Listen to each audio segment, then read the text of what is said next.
learning More Than a Feeling by Boston, and we're gonna be dividing this into 4 parts.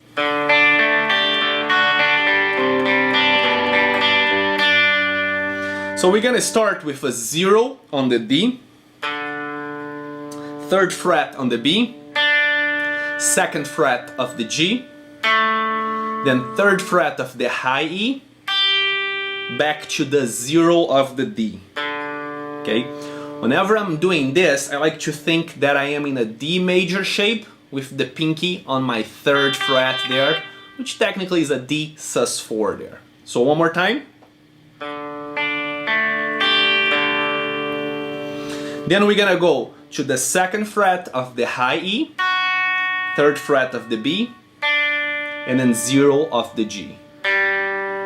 So those 2 parts together.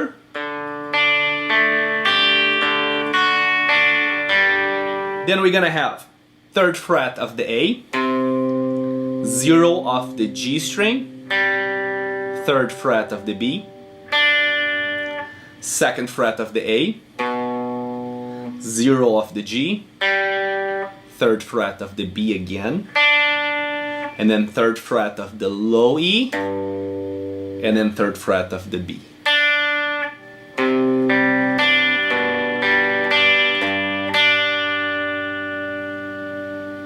So the entire first part.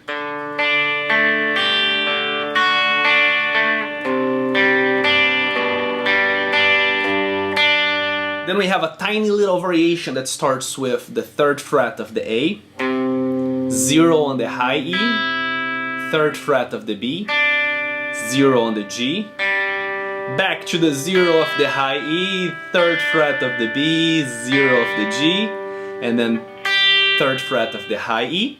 So that first part.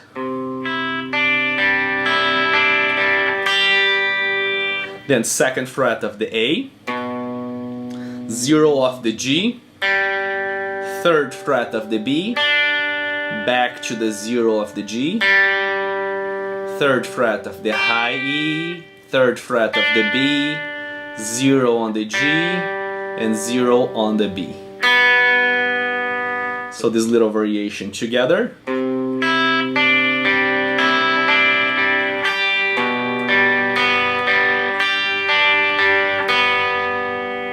Second part, I'm gonna give you guys 2 options. You can stick with the chords, which is just gonna be an A minor, 3rd fret of the low E, and D major.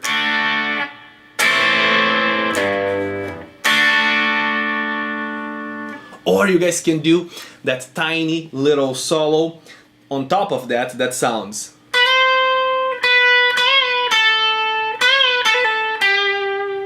Okay, now I changed a little bit here to include all of the techniques that we learned so far in just one tiny little solo. So we're gonna have slides, we're gonna have hammer-ons, we're gonna have pull-offs, we're gonna have bends, and we're gonna have vibratos in just that little 5-second of solo there. So little by little here, we're gonna start on the 12th fret of the B and slide to that 13th fret and then go back to the 12th. Then we're gonna do the same idea but with bends now. We're gonna bend that 12th fret up and down. Then we're gonna go to the 10th fret of the B, back to the 12th fret, same bend, up and down, then back to the 10th fret, little hammer on and pull off on the 12th, and then we're gonna finish this phrase with the 12th fret of the G, with a little vibrato there. So everything is slowly.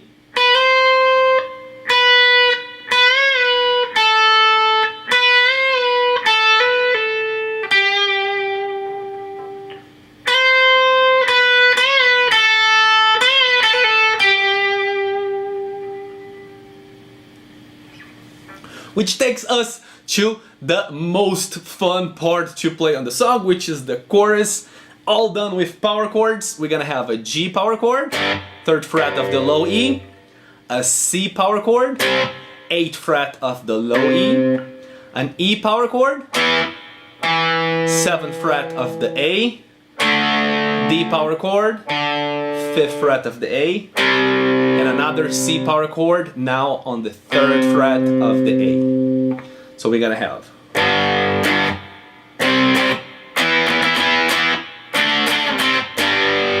okay, the way that you're gonna strum that on the G, twice down, C, twice down again, then on the E is gonna be a little different. It's gonna be down, down, up, down, down.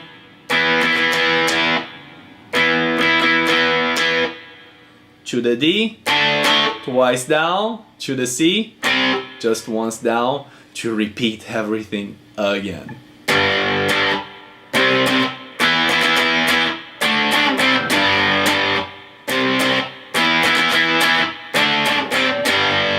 Okay, and then you repeat that a couple of times, and towards the end of the chorus, you go the same G, to the C, and you end on a D sharp power chord, 6th fret of the A string. Okay, which brings us to the last part that we're gonna be learning today, those chord variations after the chorus, which we're gonna start with an E minor 7, which you're just gonna strum that 4 times down. Okay, if you don't know the E minor 7, super easy. Think about your E minor and add your 3rd finger to the 3rd fret of the B string.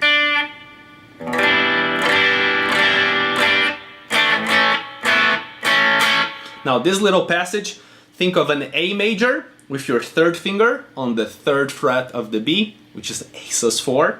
You're gonna play once, go back to the A major, then you're gonna lift that 3rd finger that has been going, you know, forward and back to get that 0 on the B, which is actually an A sus2 if you like to know the name of those chords, and then back to the A major twice. So we have A sus4, A major, A sus2,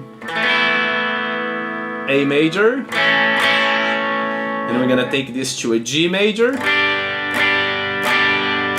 play another 4 times down, and you're gonna play one more G major, and then just the 2nd fret of the low E to an E minor and a D major. Let me play this entire part here one more time. We got